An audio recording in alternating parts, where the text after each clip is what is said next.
All right, guys, it's time for the Next Level Guy Show, a men's interview, interest, and improvement-focused podcast featuring interviews with the greats from all industries to help you better your life.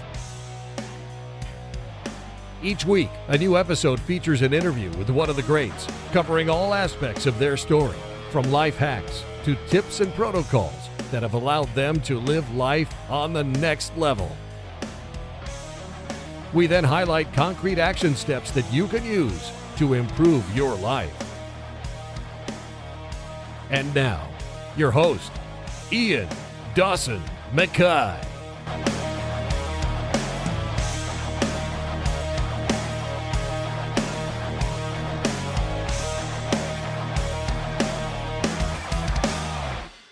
And today's guest is the return of legal sex worker, sex educator, intimacy master, a favourite guest of mine, and a genuine person, Alice Little. Alice Little is the #1 booking legal sex worker in the United States and works as a courtesan in the Moonlite Bunny Ranch. At only 4 foot 8 inches, she's by far the tiniest lady at the legal brothels in Nevada. A New York native, she has worked as an EMT and a horse jockey, loves electronic and tabletop entertainment, and adores intellectual stimulation. A frequent visitor to Virginia City and fascinated by its history, she loves exploring Nevada and all it has to offer. Alice has presented at over 50 Kink and BDSM events nationwide and frequently helps couples with their problems in and out of the bedroom. She's recently started writing relationship advice articles for She Knows Media and was also recently featured on the Tim Ferriss show. And in this interview, we discuss how to level up your sex life. Now, I know you'll be a big fan of Alice after listening to this, so you'd also want to be sure to check out her first interview, which was her episode 43, which was entitled Alice Little on Intimacy, Connection, and Why Perceptions of Sex Work Are Very Wrong. But now, let's get to today's interview. Hope you enjoy. Well, thank you so much for coming back on, Alice. You're still one of my favourite guests of all time. You're a bit of a legend in the legal sex work industry, but for people who don't know who you are, could you do a quick intro?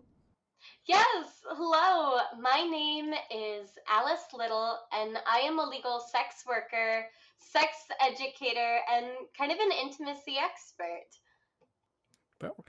Now, could you go into a little bit about how you would actually work with a client? I mean, could you give an example of what is involved in legal sex work for people who are maybe not aware of that industry? Absolutely. So to give you all a quick little recap of the legal world, here in the States, sex work is only legal in one of the 50 states, and that happens to be Nevada. How it works is that ladies go through a very extensive online application process and then are invited to travel out to the ranch to begin doing their work. We have to undergo a very thorough background check. We're required to obtain a permit from the local sheriff's department. There's doctor requirements that we have to follow. And our services really vary quite dramatically. A lot of people assume it's sex, but it's a lot more than just sex.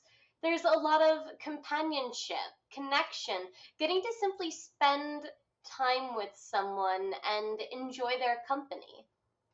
Because that's something I was really wanting to sort of hit on, because we discussed that in the last interview about intimacy and building the connection, and try to explain to guys it's not all just about wham bam thank you mum. It's about actually caring about your partner's feelings, and actually making a connection with that person. So do you think the world is getting more and more open with their attitudes towards sex now with this kind of, I mean, you do a great Coffee with Alice where you kind of discuss the latest trends and topics, and you explain some of the fetishes and stuff like that people are maybe not aware of.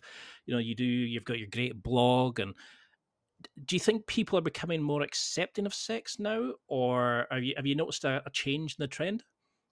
Absolutely. Slowly but surely, people are realizing the place that intimacy has in our society. And it's really unfortunate, but it quite literally took a global pandemic for people to realize the simple value of human connection and human touch. Now that we're all really forced to go without this connection, we're able to empathize a little bit more so with those that don't get to have that as a part of their daily life. And many people are like, oh, I get it now. I understand what it is that you're providing with sex work. I understand why people might be interested in this. And so it's been very funny to see it kind of like dawn on people that it's like, oh yeah, we are in fact at our biological core very social creatures, and we need that kind of connection. We thrive off of it, really. And do you think like the way we kind of relied now on technology, is that causing a problem where we've almost removed that physical and sort of face to face, that level of communication, but also the level of like building up the intimacy and learning to speak to people? Because you know how you can order taxis, you can order food, we can go on online dating apps and things like that, so you can even book live online. But have we Mm. forgotten just, would you say this is causing quite a pandemic of like loneliness and people unable to communicate with others? Absolutely so. When a system is optimized for efficiency, and efficiency alone, much like the American system has, we end up lacking all of the depth that's really required to meet our social needs. So we're not getting to make any sort of meaningful connections anymore. We have these very surface level moments. Hi, how are you? Good. Sounds good. Your total's $5. Okay. Cool. Have a nice day. And that's as much social interaction as the average person is getting on a day-to-day basis. And that's just not enough. It's quite scary to think that, isn't it? That like to some people, like you see these sort of old age pensioners and that who sometimes go weeks without speaking to somebody, and it's because of that thing of no, I'm doing my job, don't bother me. No, not Mm. and we've lost that human connection, like that kind of community spirit that used to be available. And I mean, do you see that a lot with guys who email in, who come to the ranch? Do you see like red flags in their like non-verbal cues? Do you see it in the way they write? Can you kind of anticipate what somebody's going to be like by the way, the style of writing, or by what they've said, or their kind of attitude to how they discuss it? Can you pick up on that sort of thing? I actually try not to make surface judgments based off of someone's email communications. Because when somebody reaches out for the first time, usually they're a little bit anxious, maybe perhaps a bit nervous.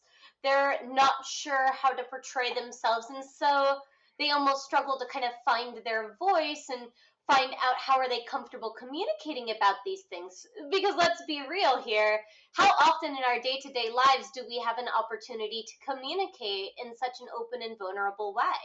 We really don't. And so it's very unfamiliar to people. And so I almost expect there to be a certain level of hesitancy over email. That's normal. I wouldn't judge somebody based off of that. Instead, I find myself relying far more often on body language, whether that be in person or in this time of COVID-19, social distancing style, using webcams to be able to connect and communicate. There's certain little things I can pick up on, like tension in the shoulders. Maybe someone is subconsciously clenching their jaw. Maybe they're not sitting up straight and they don't have very comfortable posture and they're fidgeting and kind of doing the leg shake thing that so many of us tend to do. Those are the little things that I notice first, because that's the body's way of communicating without words, is that simple movement, that body language. And when you're able to read that and pick up on it, you can start to respond to what it is that you are seeing. So, for example, when I'm in person with my guests and I see somebody's shoulders all the way up near their ears, one of the very first things I encourage them to do is to join me, and let's take a few deep breaths together. Just in through the nose and out through the mouth, and kind of just sigh and let go of some of that tension. And usually I can watch somebody's shoulders slowly but surely drop down away from their ears, and they relax into themselves a little bit more. I was just doing a few deep breaths there myself. I was joining in. That's quite good. It's nice because we really don't take the time to breathe, to slow down enough to take a full deep breath where it's like expanding all the way through your backs and your lung, and like you don't get to feel that full body depth and breath really unless you intentionally stop and slow down a little bit and give your body that opportunity to breathe. I mean, something that's big for me is, I always have felt able to kind of discuss sort of more emotionally deep sort of topics, but I know a lot of guys struggle to like discuss like stuff about sex and emotions and be really open. How do you work with somebody then to start building up that openness to to know that they deserve more sex, that they deserve better sex, that they can go and get what they want from a relationship? They don't have to be just the provider of somebody else's Mm. sort of enjoyment. That we all deserve to have the connection with the person, the intimacy, and the great sex. So, how do you work Yeah. with somebody to build up connection? Because you're awesome. The way I've never seen a bad word said about you. So, how do you start building that with somebody? Well, it starts by being genuinely interested in the other person and wanting to get to know them as a person before you get to know them as a sexual being.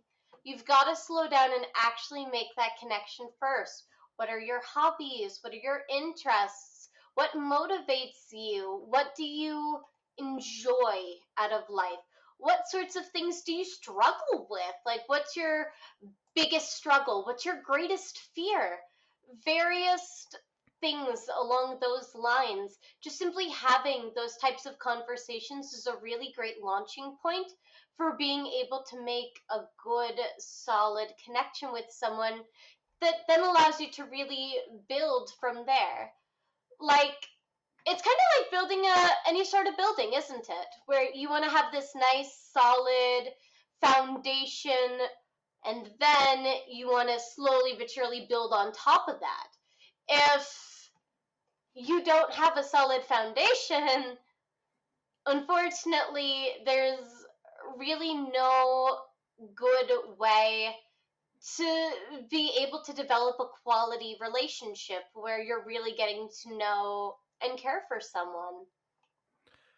So, how then would you say you have two people who are, sort of, they do have that connection? Maybe they've got kids, and one person starts wanting more sex than the other person, or somebody who's dealing with like sexual guilt, or has, can't get over a bad breakup or stuff like that.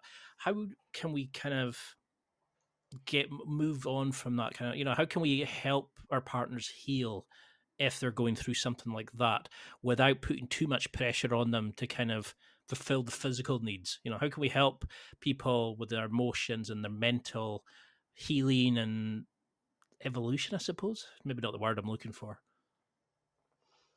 Well, the way that I would kind of break that up is before you can have a quality relationship with somebody else, you have to start by having a relationship with yourself, knowing yourself intimately. What do you enjoy? What do you not enjoy, both out of life as well as sexually? And then be willing to share that with your partner. Be vulnerable. Share the things that you're a little bit afraid to share. Say the things that you're nervous to say. And make time for communication in your relationship regularly. Rather than having maybe a 3 to 5 minute conversation after you already had sex and then everybody rolls over and goes to bed, maybe it looks like setting aside some time to have a romantic dinner. And then I often find that the energy level is kind of raised organically when you're deeply connecting to somebody and getting to know them and connect with them. And eventually, you kind of lean into the attractive side of things too. And then one kind of carries the other forward, which is fun. Because I think that's why you're so successful. Like with your girlfriend package, for example, you take it away from the bedroom and you get to know the person, and you kind of let them express their personality, and you create the memories together. And that's what I can never understand. Is like with people is, you know, it's a person that's there. It's not just a piece of meat. You've got the opportunity to learn about them and evolve as a partnership, even if it's somebody you've just met on, like a one night stand, for example. And it's this kind of attitude I think some of these immature guys have, that no, we don't talk about that. It's just sex, And I just think it's really wrong in today's society that even that's an opinion in people. So one of the big things a lot of guys, especially with this sort of Me Too movement and things like that, how can we ensure consent? It's scary that we have to kind of go back over this, but at what point do you explain about consent? What advice about guys? Because when things start getting heated up, some people can get carried away. How do we make sure before it, in case somebody meets somebody in a club and they're drunk and stuff like that, how do we make sure everybody's happy before things proceed? So there's different types of consent that we can talk about here. So the first type of consent is passive consent, which is not saying no. That it's very passive, where you might reach out and slide your hand underneath your girlfriend's hair, wrap your fingers around the back of her neck, pull her in for a kiss, and she doesn't really resist against your hand. You pull her in, you kiss her. That's kind of more of a passive consent, where they're going with the flow of things. And that's the type of consent that most people are used to, where an absence of no means yes. But true consent, and the type of consent that you're talking about, which ensures everybody is genuinely interested, is active consent, where rather than opting out of an activity, you allow the other person's space to opt into the activity without any sort of pressure. So let's go back to that kissing scenario. In this scenario, now you take your hand, you wrap it around the back of your girlfriend's head, you've got your fingers on her neck, and you want to pull her in for a kiss. But you stop for a second and you ask, "May I kiss you?" Just as simple as that. May I kiss you? You can state it very specifically depending on what type of relationship you have with that person. Like if it's your girlfriend, you might just give a simple, "Ooh, may I?" And she's like, "Ooh, yeah." Whereas if it's a new partner, you might be more like, "Ooh, may I kiss you? Do I have permission to kiss you?" And the person will then be like, "Yes, absolutely. And thank you for actually using your words and finding out if I wanted to be kissed or not." I love that kind of answer, because it's not like you have to make it kind of emotionless. You can build it into the scenario, but it's that moment of at any point somebody can say no, I'm not into that. And we have the use of things like safe words and things like that. And I think it's just sometimes with today's society, we've made so page 3, porn and stuff like that, that a lot of guys take the wrong idea from sex, that it's for the guy's satisfaction over the girl. And it's really sad, because there's so much more better sex when you do as much to the girl's pleasure as is to your own. I mean, why do you think a lot of women don't get the chance to orgasm, don't enjoy sex as much? Oh, well, that's an easy one. That's not hard at all to answer. Think back to your own sex education experience. Can you recall at any point in your sex ed curriculum being told about female pleasure in sex? Nope. And that is the reason why nobody knows about female pleasure in sex, is because it is absent from the media, it is absent from education, it is absent from our conversations. And many women were never given the language to learn how to ask for their pleasure, how to get those needs met. I've met many women that have never had an orgasm prior to the two of us getting to share an encounter together, who literally had no idea how to bring themselves to orgasm because they never thought about it. It wasn't something that was a part of their world. Because a lot of people get that, don't they? Where it's like against a religious belief, or they're told it's dirty, or you don't touch yourself, or stuff like that. And it's strange. It's like, of all the things we get taught in school, we don't even get taught how to use our body, or how it should be used, and how, what respect for it and respect for ourselves. But how would you start working with somebody to build the connection, not so much just with themselves, with you, but with themselves, to understand their body and to understand that, yes, that they can pleasure themselves, that it is acceptable, and how to do it? Do you have a sort of tried and tested manner of doing that? So most people, I like to start by asking them, why are they choosing to not focus on their pleasure? What has that relationship kind of looked like? And allow them, in really their own words, to tell me what it is they've experienced, what is going on, how they feel about things, etc. And then from there, we start to dissect their relationship with sex and intimacy. Who in your life shamed you for sex? Why do you have that feeling of shame or stigma or fear or anxiety? Where did that come from? Now, is that something that you want to hold true? Do you genuinely believe that? Or is this something that you were simply told at some point in time that this is bad and you just accepted that without question? And so I like to lead people almost in a strangely Socratic way to giving themselves permission to their own pleasure. Because I can say, congratulations, you, my dear, are allowed to orgasm. Like, that's not going to really do anything for anybody. Whereas if you lead somebody on that journey of self-discovery, they're going to be able to, on their own, recognize the fact that, hey, I've been depriving myself and there is literally no reason for me to be doing this. So if we look at, like, how you were saying there about in sex education, there's very little, if any, focus on like a female's perspective of like pleasure, etc. How then do most girls discover like self? Is it through masturbation, or do you find a lot of people that come to see you, they barely have any kind of involvement, and that's like sexual involvement, until they meet their partner or they meet a boyfriend or something like that? What kind of Oh things God, are you seeing? it's it's really all across the map where some people already have discovered and now they want to learn more. Other people are coming to start that journey of discovery for the very first time.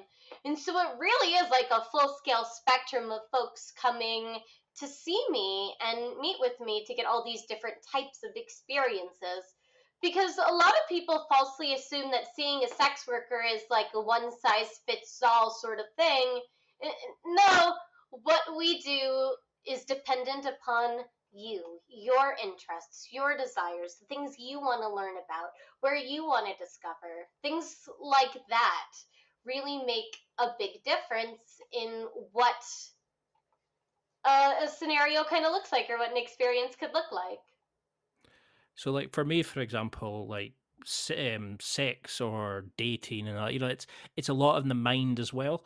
So, like, I love sending the cheeky texts, or the slap on the bum as you walk past, or just Mm-hmm. that kind of the little things, like even it's the stuff that's not leading just to sex.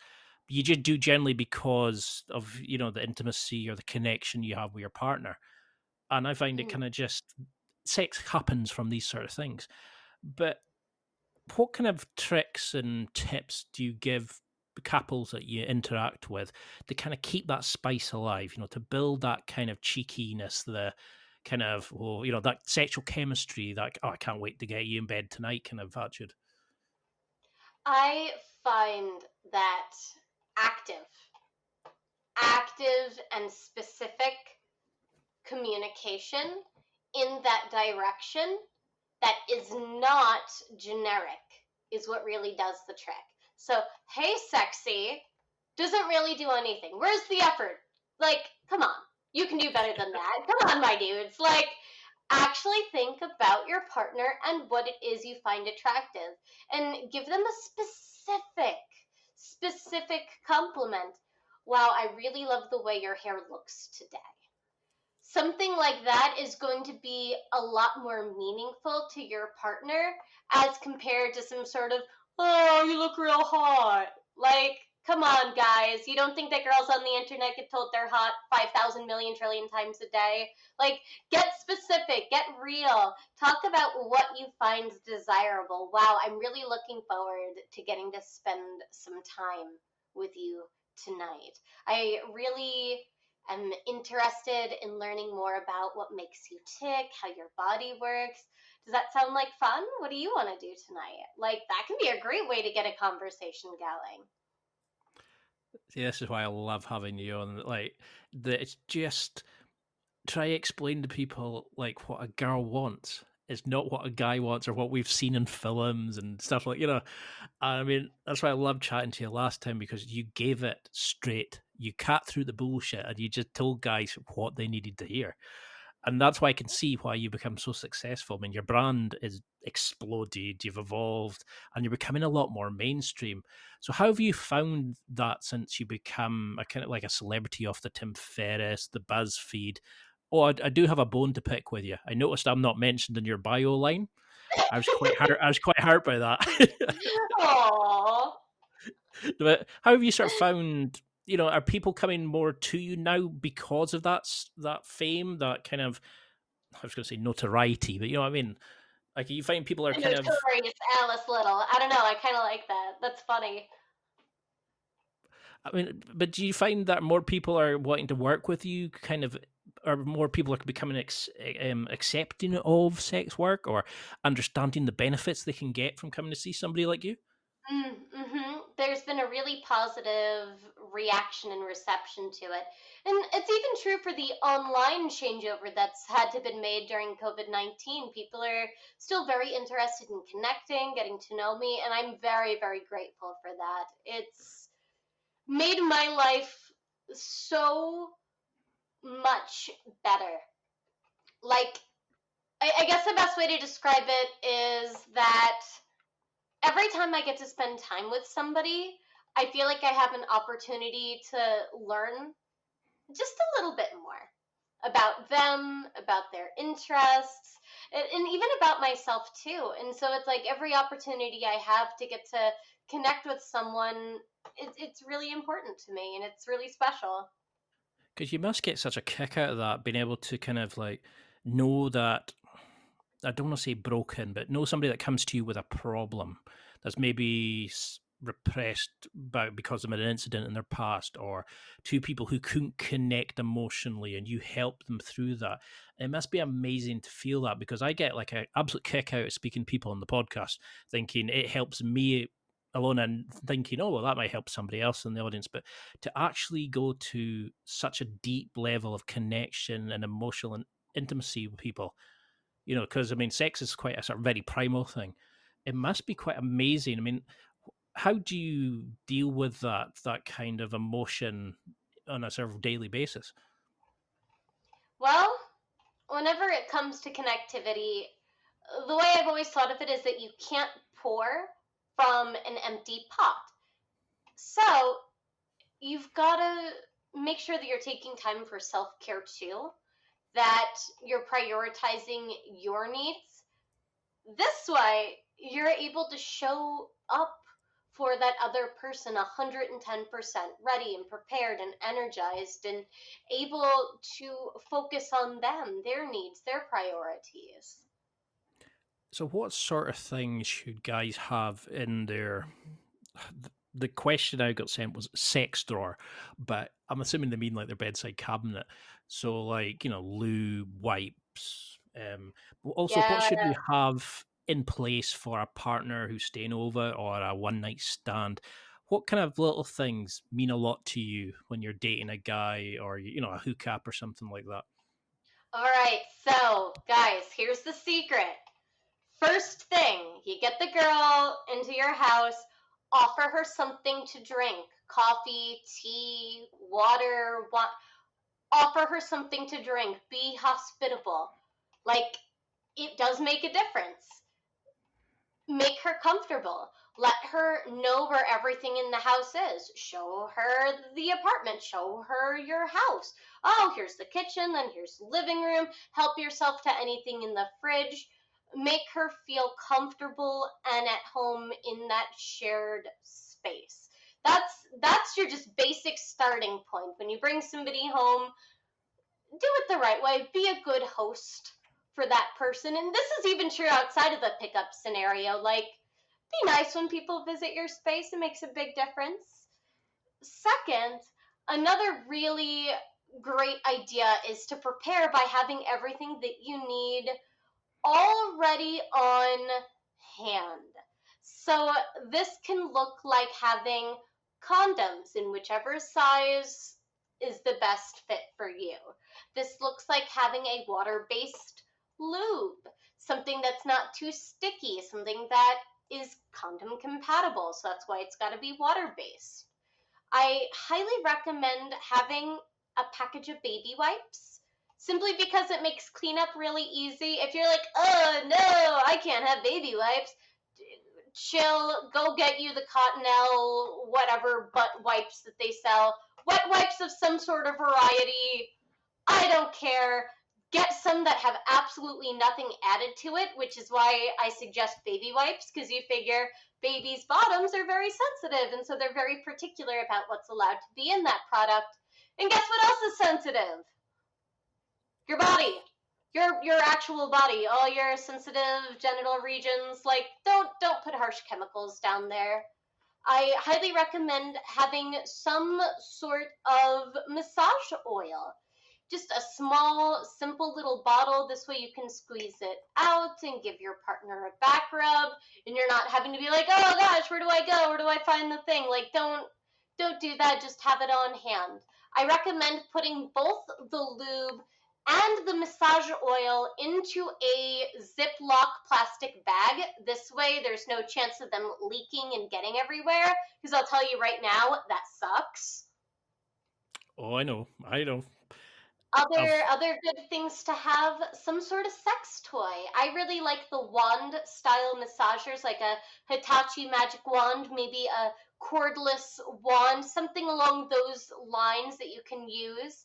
And those toys too can be used not just for stimulating your partner, but they can also be used in combination with massage too. So like, you want to arm yourself with as much versatility as possible. And another one too that I think is a really good idea that not a lot of people think about is have some sort of like sheet or towel that you can throw over your pillow if you want to use that as like sex furniture. Sometimes people like to fold up a pillow and put it underneath their partner's hips to elevate them and bring the two bodies closer together. That's all well and good until lube gets on the pillow and then you have to do laundry. So just throw like a casual towel down. Like, might as well make your life easy.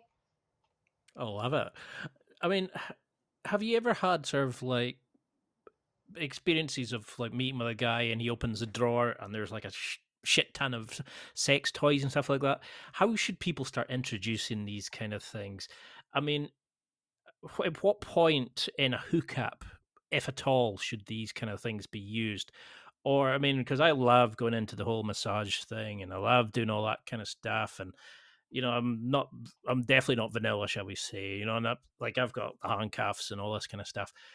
But does it change if it's a hookup to dating? Or, how do we then make sure, you keep the consent, but you keep the attraction, you keep the intimacy, and you don't end up like somebody's feeling used at the end of it? Communication. You're going to get real tired of that word because I'm going to use it as almost the answer for everything. But when it comes to exploring things that are outside of vanilla, like, I won't say they're kinky, but they're just like outside of vanilla, vanilla adjacent things like sex toys, massage. You want to ask the person in a way that does not tell them how to answer. For example, if I say, of course you love massage, right? You're like, yeah, I guess. That's kind of like telling the person how to respond rather than creating an opportunity for them to respond genuinely. And the best way to do it is to phrase it as an open ended question rather than a yes or no question. You can even ask the person, how do you feel about massage? What kind of massage do you enjoy? And then allow the person to describe to you, and more than just the one word of yes or no, but actually be able to describe to you what it is that they do enjoy. Because then it gives you the opportunity to respond and ask questions until you feel like you've got a quality understanding of what they enjoy. And then you can ask things like, so would you feel comfortable with me giving you a back massage and kind of focusing on your neck and collarbones like you were talking about? I'd love to do that for you. Because it is superb when, if you start in that whole massage thing of like you see people relax and you feel that connection and you kind of come onto the same level of each other. But how should we like start undressing each other and use like kissing and that, like what should you be doing with your hands as we're getting into that? Like before the clothes come off, how do we then start building up that kind of heat, if lack of a better word? Yes. So I kind of like to think of this as almost foreplay before the foreplay, because most people are familiar with what to do once the clothing comes off, but they're not quite sure how to get the clothing off or what to do while the clothing is still on. And the answer is really simple. The same exact way that you would be touching your partner with their clothing off, you can touch them with their clothing still on, and it's going to give a very very different sensation to that they would experience while they were perhaps naked.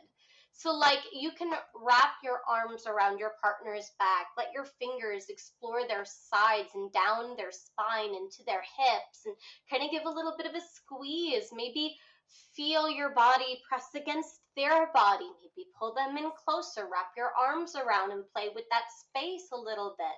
What happens if you kiss down the side of somebody's neck and then across the front of their throat and then up the other side of their neck? And maybe they respond really positively when you slowly kiss or touch their earlobes. And until you take the time to actually go ahead and do these things, you don't get to have that experience. Because for me, I can go for ages doing that sort of thing. I mean, when I was, what was I, 16, 17, something like that, I remember reading somebody saying that, like 16, 17-year-old girls very rarely have somebody not just try to take their clothes straight off. To really, you should spend a lot of time before playing, chatting to them and building it up and building the excitement. And it worked a treat. And I couldn't understand why guys didn't do this. I thought everybody would kind of build up to that sort of moment of where everybody's desperate to get down to it kind of thing. But I couldn't understand why that's not a normal thing. Is this because people demonize porn, for example, on sex education. Is this what we're not taught? It's like connecting with people, do you think? Mm, very, very much so. I find that people have no idea how long things should last. So, like, guys have this idea sex should be an hour long, and they somehow think that they're supposed to be thrusting in and out of their partner for literally an hour. Dude, no! That is not what we mean when we say sex should last around an hour. Like, it's slowing down, enjoying 10 to 20 minutes of foreplay first, going really slowly, getting that enjoyment, that pleasure, rather than rushing through to the next thing. It's really a good idea to let go of sexual expectations and, oh, well, we got to get the clothing off and get right into it and blah, blah, blah, blah, blah. Like, no, enjoy every single part of sex as thoroughly as you can. I mean, a big thing I love doing is like, the sort of the massaging and things like that. As people are sort of going down and they're still got their underwear on and, like at that kind of level, what kind of things do you do? I mean, you've done a great thing about like hugging, hesitation. well, what songs do you play? Would you put on in the background, if anything? What about mutual masturbation? Those sort of things. What kind of ways do you build in the foreplay and start getting things moving? Tease. Don't just go for gold here. Actually, run your fingers up and down your partner's legs, up and down their body. Explore them from head to toe. It's not just a straightforward wham bam, we're here, we're going to do the thing, let's go.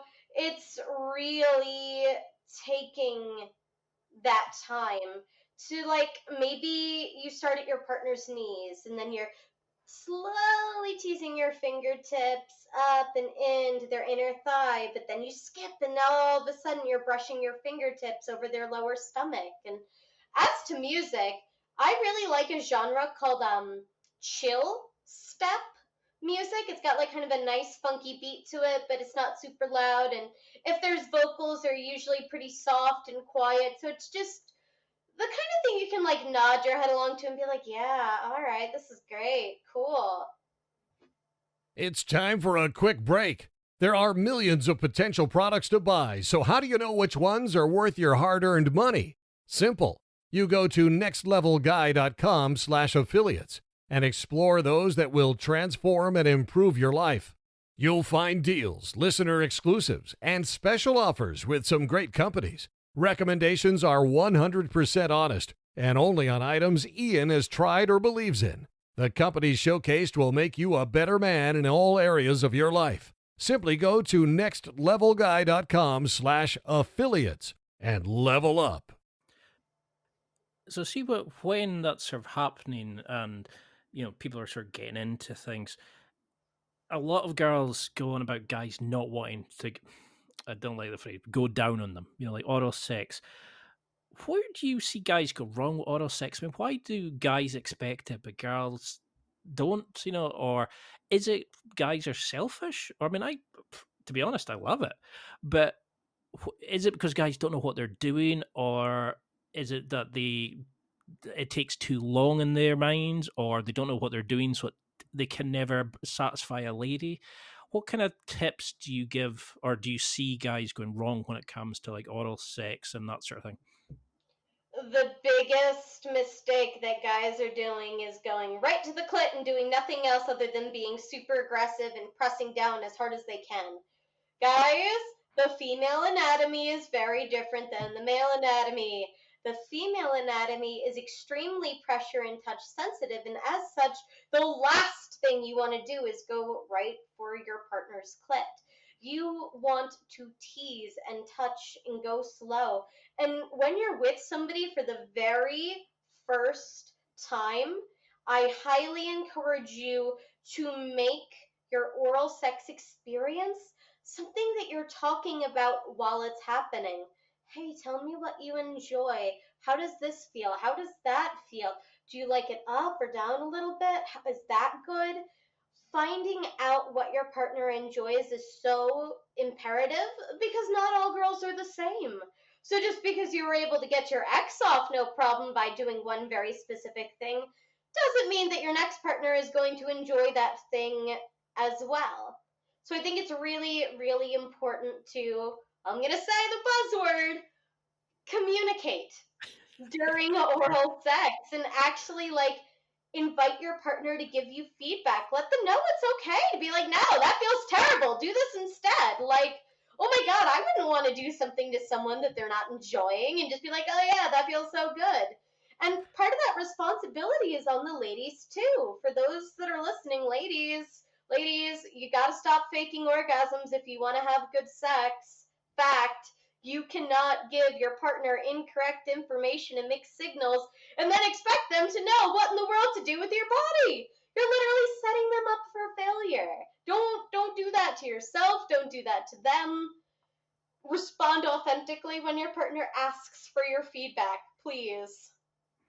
Well, I mean, maybe I'm just weird, but when I was younger, well, even now, I used to look up and I'd look at techniques to use, and I'd be like, oh, brilliant, I'm going to try this. And, like it'd be like a massage method, or it'd be a thing to do to kind of like tease, or a way to use a toy for their pleasure. And I couldn't understand why people didn't do this. And then I would get guys who say, oh, no, I don't like the taste of it, so I don't do that. Or like, you just rub the clit. And I was like, no, or you just do X and that's the method. And I thought, no, that I just didn't get why guys seem to think it was like insert slot A, push 10 times. You know, It's and not the Konami code, my dudes. It's not up, up, down, down, left, right, BA, select, start. That's going to get you exactly nowhere. because like there was articles and things like the parts of a body, for example, like a girl hardly ever gets touched, like on her, the back of the elbow, the back of the thigh. It's like all these little things like behind the knee and stuff like that. And I used to just love that kind of exploration. And it's that kind of thing. It's like spending a bit of time. You don't need to get straight to it. And there's nothing sexier than seeing somebody, like a partner, girl, male, whatever it is, whatever your particular preference is, enjoying themselves and seeing them like close their eyes and hitting that level of ecstasy, because I love seeing what the pleasure you're giving somebody else. Yes, And so I don't know, important. do you think it's like with their ego, where guys don't want to do things where you're maybe not as good as possible, or girls expect you to know exactly what you're doing and they're worried that you're going to judge them? Is it an ego thing? Is it our kind of, we tie it with our manhood and our masculinity, so we think girls will judge us as less of a man if we can't give them an orgasm, perhaps? Absolutely. Guys tend to set themselves up for the worst case scenario in their heads before sex even starts.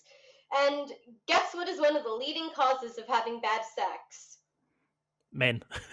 No, being in your head. Like, if you're so focused on your thoughts around the thing that you need to do that you're like getting anxious and freaked out by it, I'll tell you right now, you're setting yourself up for success. Like, if you are afraid, oh my God, I'm not going to be able to make her come, I'm not going to be able to make her come, and you start obsessing over it, well, congratulations. You're not going to be able to make her come because that's the only thing you're worried about, dude. No, it's like the self-fulfilling prophecy, isn't it? It's like whatever you think it or create in your head will come true, because you're more likely to then attract that or create the situation that's going to make it. So then, what kind of positions do you recommend for a hookup or a couple wanting to commit? Is there, I mean, again, like guys, they all have different sizes. And is there good positions that you find that are great for both people, regardless of the size of the appendages? Or, do you find that there's better techniques to use with somebody you're just hooking up with that doesn't expose her entire body, that maybe lets her feel more kind of, if in case she's a bit self-conscious, for example? Or, are there better techniques, like sex positions, do you find? Yes and no. It's really difficult to make It's more broad preference into it. generalizations because it really is the individual and what it is works for them. Some people prefer one position over another position, other people really default to one specific thing and that's their go to every single time. So, again, gonna have to talk to your partner and kind of find out, like, hey, what feels good for you? What kinds of things do you enjoy during sex?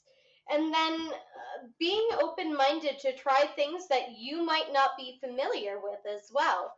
A lot of guys are like, oh, I would never do that because I've never done that. And it's like, come on, stop that. Like, So how then do we use things like during, as you're going into it? I mean, a lot of guys suffer from premature ejaculation. I got a lot of questions on that. So, I mean, I was used to send articles to them about like controlling your breathing, edging, these sorts of things. And I always assumed that these kind of things were known, and there's condoms that can desensitize it and things like that. But how do you work with somebody that's maybe struggling with that, or a couple who, they're maybe not getting the sex that they want because the guy can't last as long as he would like to, or to give pleasure to his partner? So the best way to kind of extend your orgasm is over time through very specific controlled training. I highly recommend that guys use something called like a fleshlight or a sleeve style masturbator, something that feels as real to the real thing as possible. And what you want to do is essentially edge yourself just a little bit, like try using it, and then when you feel yourself just even starting to get a little bit close, stop and slow down. Then, as you feel that kind of ebb away, pick it back up again. Then, as you get close again, let yourself slow down. And you'll do that process 2 to 3 times before you finally allow yourself to actually then have an orgasm. And that's the thing, isn't it? It's like it makes it less excitable, shall we say. It gives you that kind of like, oh, you feel the rush, but you don't need to jump over the finish line, shall we say. And Mm-hmm. and this is the kind of thing I used to look at as like, how could I do that to a girl? How could I build up the and then you read, and there's a lot of like amazing literature, and there's a lot of great products, and like blogs like yourself that go into these sorts of things. And this is where I always find it really strange that guys kind of back away from finding out about this. It's almost like we're ashamed to admit we might need help, that we maybe don't know everything. And that's where like sex educators like yourself are really helping guys to kind of overcome that stigma and that stupidity that we can't ask for help in these sorts of areas. But what's your sort of thing about if a guy's not confident in bed? Maybe they lack confidence in their real life. How can we start acting confident if we're not feeling it? If we're say your partner really likes the power play or to be told what to do or talk dirty, etc., and they're maybe a bit timid, etc., how can they start incorporating that into it? Guys, fake it till you make it. I wish I was joking here, but I'm totally not. Confidence comes from within. So, in order to exude confidence, you've got to feel confident. And even if you don't feel confident, you can fake it. It is totally okay to be like, yeah, I totally got this. Yeah, that's what's up. Got this. Totally. Like, put yourself into the right mindset for it.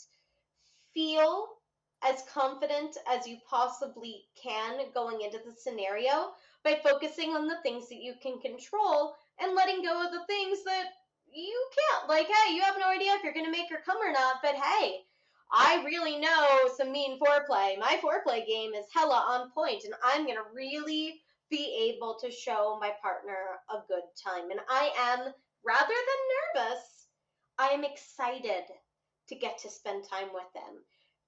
Funneling nervous energy into excitement is a really, really great way to kind of get out of your head and kind of give yourself that like mental pep talk of, oh yeah, that's what's up. So like when you're having sex and like like sorry, I was going to say clients, with guests, what do you find guys tend to do wrong? Is it the fact that we're constantly changing positions just as things are starting to heat up, or when is there a kind of a rule or a signs of like a body change or a change in her breathing or her attitude that kind of says change the position or change the intensity, change the like I was gonna say the frequency, but you know what I mean? Like how do we then start ramping things up and know when to back away, when to increase it? Is when she's maybe feeling a bit sensitive or something like that without killing that moment. Is that again the communication, or is there subtle clues we can pick up on? Body language. Paying attention to body language is everything. If you aren't familiar with body language, pick up a body language book, watch something on YouTube, make yourself familiar with the language that your other person is communicating with, because what they are saying is only half of the equation, and what they are physically saying sometimes can be different. I mean, we always assume sex is like normal sex, man and man, woman and woman, men woman, whatever your particular Mhm. personal preference is. What about people that, I mean, you do some you've done some amazing videos, and one of the things you kind of looked at were having sex with people with disabilities. Like there's certain like couches and things like that that you use and enable. How can we, like say people who are in wheelchairs and things like that, or they have a partner who's been injured or hurt or these sorts of things. How can we accommodate these sorts of things without making anything awkward or upsetting somebody and keeping that passion and the connection? Hmm. Well, Hopefully it, that it, came across the right way, but you know what I mean? It's like, I'm trying to think of the best way to kind of answer that one, because it was almost like two questions in one. because I've seen people like recently who, there may be like, oh, they were born disabled and they've got wheelchairs, and they've got a partner, or they've like been in a car crash and now their partner is able-bodied and they've maybe been left in a wheelchair, and they're kind of like, oh, people are saying like, oh, how's things in the bedroom and stuff like that. How can they keep that connection without anybody feeling less of a man? Because I think some guys kind of assume that they should be the dominant partner, and it's really silly Oh, you that can be I, dominant as hell from a wheelchair. Let's break that stigma right the heck now. well, I that's the have word I'm a looking for. number. Oh, I've got a number of friends that can be an incredibly powerful partner just from their wheelchair, no problem. So adaptability in sex, of course, is really going to depend on the individual, on the disability, what kind of mobility equipment that person might be using. But rather than focusing on what you don't have, instead try to use what you do as an advantage. So, like, if you're in a wheelchair and going from wheelchair to bed is something that requires assistance and makes you feel like it kind of takes you out of that sexy place, well, don't get out of the goddamn wheelchair then, and let's just have sex in the wheelchair. Because I'll tell you right now, wheelchairs make really cool sex furniture. Just saying, put your female partner on top. You can spin her around. You can do like reverse cowgirl. You can do a lot of stuff, all from the wheelchair, and let that be something that empowers the scenario. But like, let's take this one step further here, because a lot of guests that I happen to work with are individuals that don't have feeling below the waist, whether it be to spinal injury, surgery, cancer. They're essentially paralyzed from the waist down, and so they don't have the traditional sexual feeling. They may or may not be able to get hard in the traditional way. There's actually a number of different adaptable toys and things that you can use if you still want to penetrate your partner. For example, you can use a sheath that is intentionally designed to make you a little bit girthier. But if you have difficulty staying hard, you can use that to create the rigidity to be able to achieve penetration. And a lot of my guests that are paralyzed from the waist down report that they arrive to orgasm through another method, most commonly nipples. Their lack of sensitivity in one part of the body often gets picked up in another part of the body. And so it's almost like rediscovering intimacy again if somebody has faced recent injury or illness or trauma and is then recovering from that.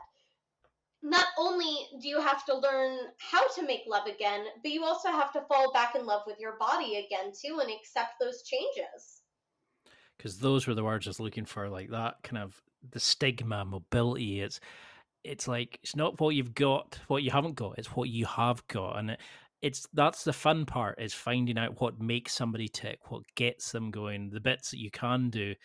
And I get a lot of that from guys where they'll email me and through and say this has happened, and I feel less of a man. It's like, no, you're still a man. You need to then learn how what changes to make or how to adapt things. And there's people who are into every Tom, Dick, and Harry, but there's some amazing tools out there, some amazing companies who build all these contraptions and equipment and toys that are designed for these sorts of things. And I, I'm trying to explain that to guys. It's like, don't feel embarrassed. These companies produce this stuff for people to then to go and use it and enjoy it. And no one should feel embarrassed about sex or what they're into, or I mean, as long as you're not hurting somebody.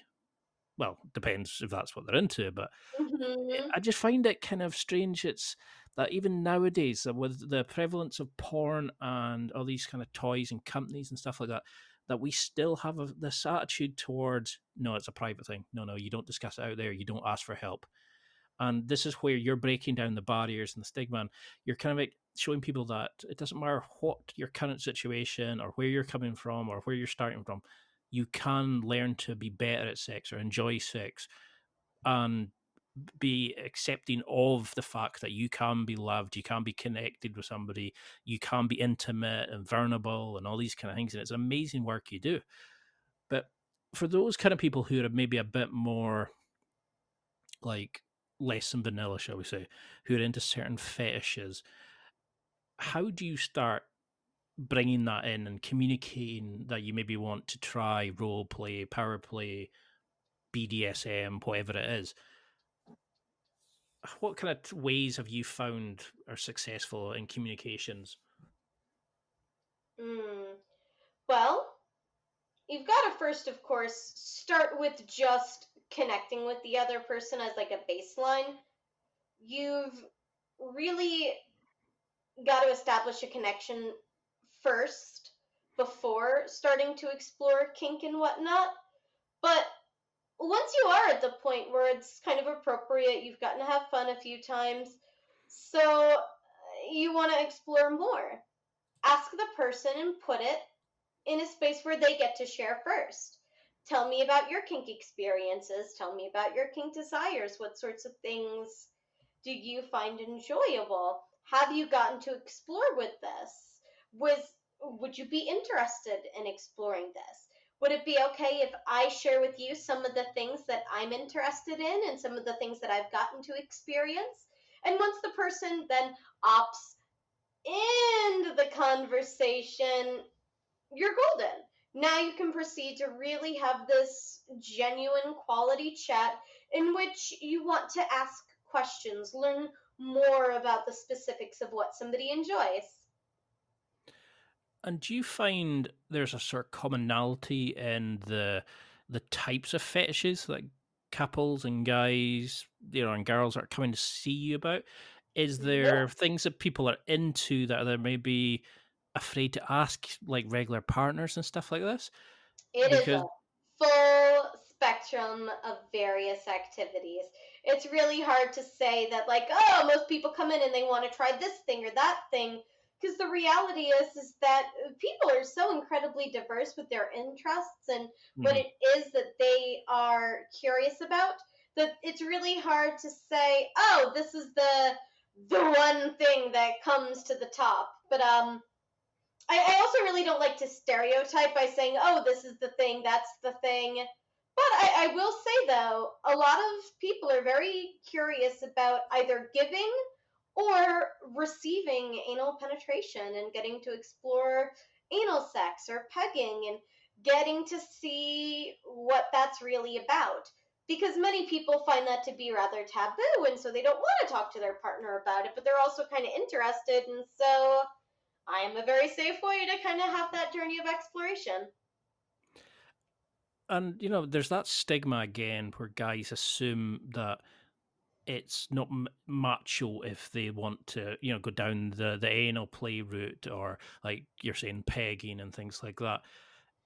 Can we how if you had to address all guys listening to this just now, what would you say to them? Let's cut the shit. I was going to say cut the shit out, but you know what I mean. What how give them a lecture just now about how that is such stupid that doesn't make you gay for wanting to explore. Why would you give up part of your body? Because that's where the prostrate gland is. That's where the height of passion, pleasure can be for a guy.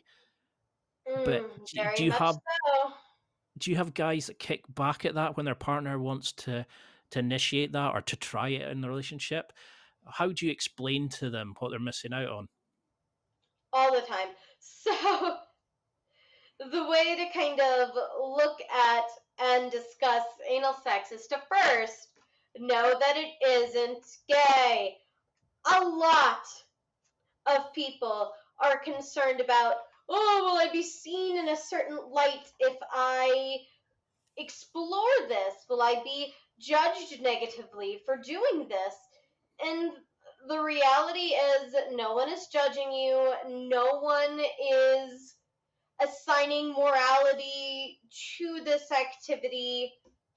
Lean into it and enjoy it. It's something that we all naturally have as part of our bodies. It's something that, well, I should say for men anyway, it's something that you are born with. It is your God given right to explore it.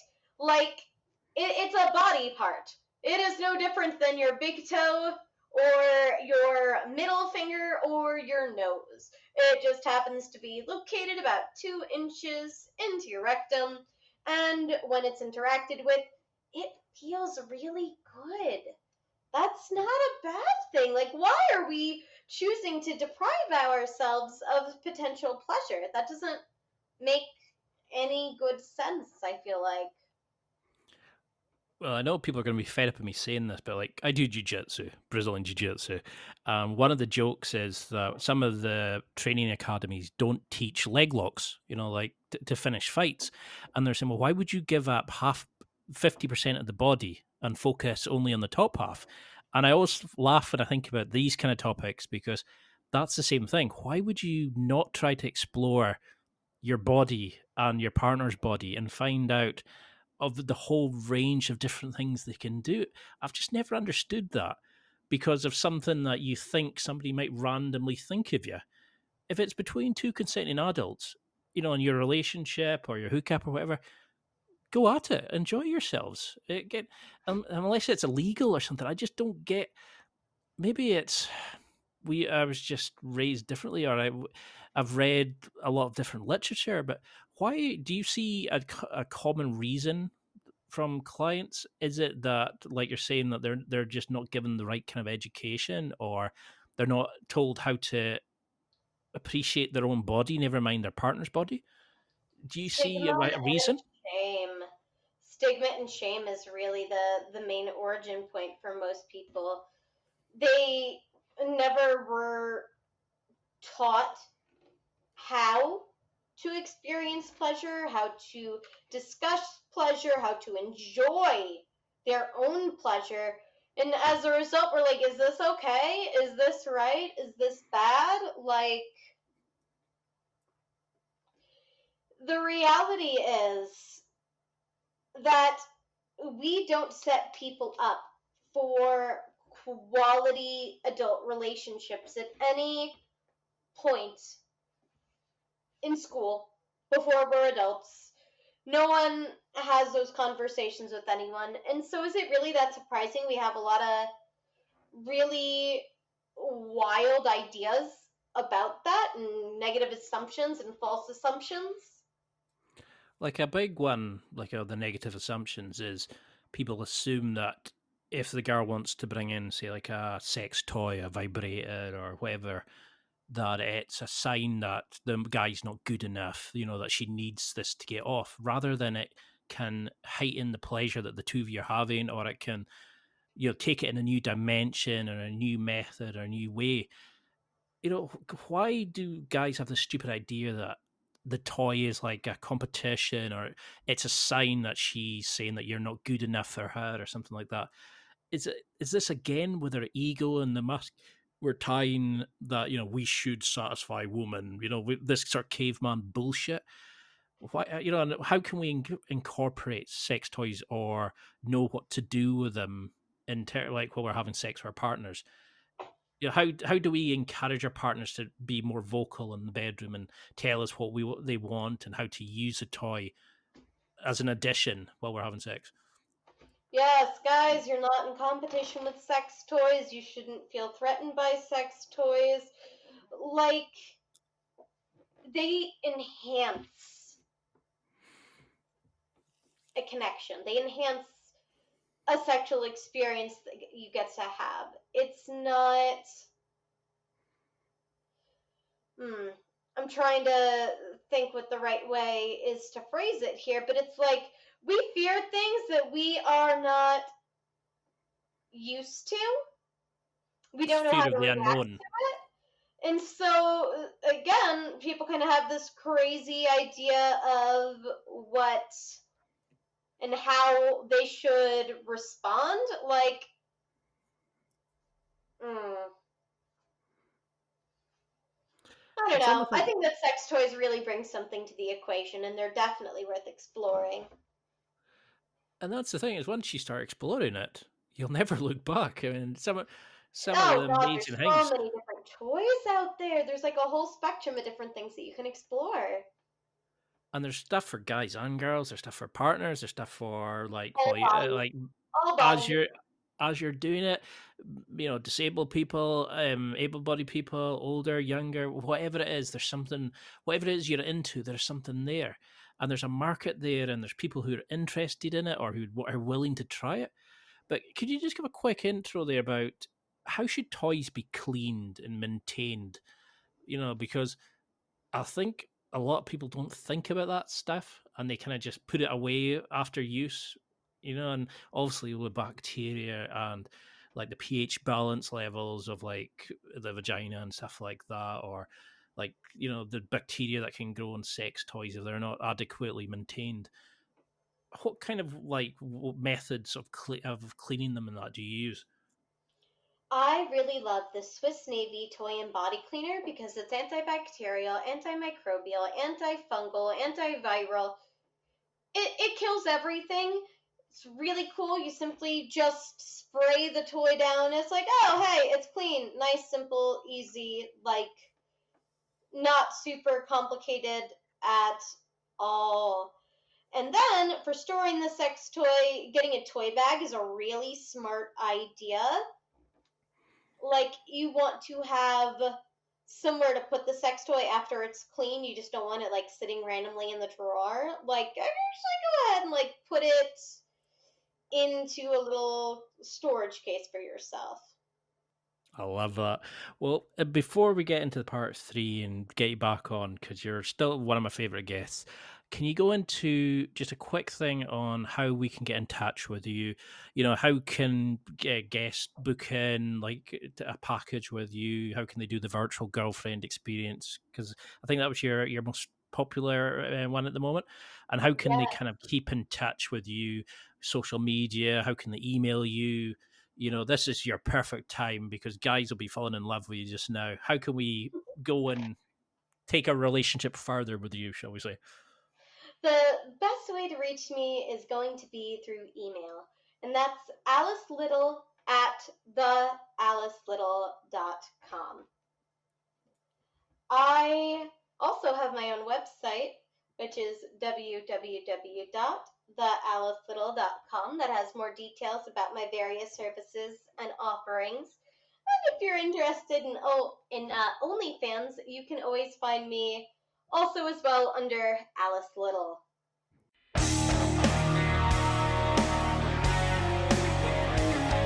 Well, that's it for another week, and thank you for listening. It's now time to take what you've learned and use it to develop and enhance your life with the key points mentioned. Listen, try it, embrace it, use it, and crush it. Now's your time to hit that next level in your life. If you liked this episode, then please leave a comment on the show notes or a review of the show on your podcast platform. Everything helps evolve the show. Until next week, keep seeking the next level in your life.